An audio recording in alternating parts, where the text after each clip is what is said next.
بسم اللہ الرحمن الرحیم۔ تو شروع کرتے ہیں آج کی کہانی۔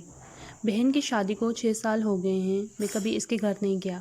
عید شب رات کبھی بھی امی یا ابو جاتے تھے۔ میری بیوی ایک دن مجھے کہنے لگی، آپ کی بہن جب بھی آتی ہے اس کے بچے گھر کا حال بگاڑ کر رکھ دیتے ہیں، خرچہ ڈبل ہو جاتا ہے، اور تمہاری ماں ہم سے چھپ چھپا کر کبھی اس کو صابن کی پیٹی دیتی ہے، کبھی کپڑے، کبھی سرف کے ڈبے، اور کبھی تو چاول کا تھیلا بھی بھر دیتی ہے۔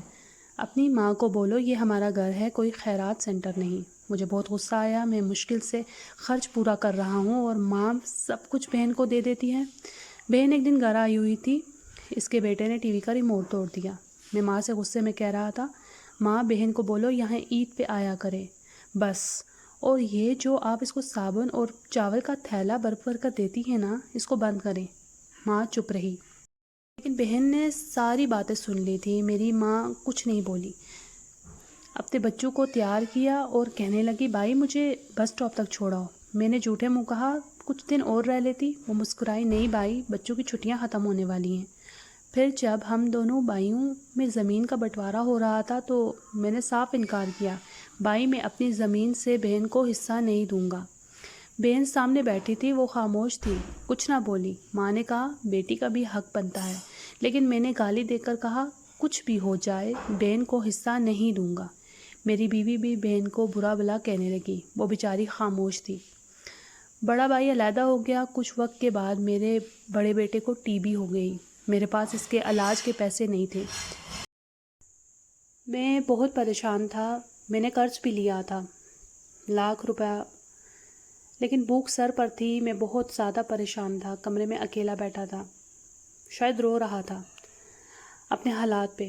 اس وقت وہی بہن گھر آ گئی۔ میں نے غصے سے بولا، اب یہ آ گئی ہے منحوس۔ میں نے بیوی کو کہا، کچھ تیار کرو بہن کے لیے۔ بیوی میرے پاس آئی، بولی، کوئی ضرورت نہیں گوشت یا بریانی پکانے کی اس کے لیے۔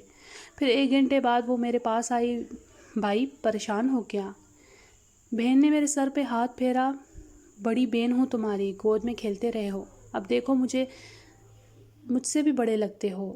پھر میرے قریب ہوئی، اپنے پرس سے سونے کے کنگن نکالے، میرے ہاتھ میں رکھ دیے، اور آہستہ سے بولی، پاگل تو ایویں ہی پریشان ہوتا ہے۔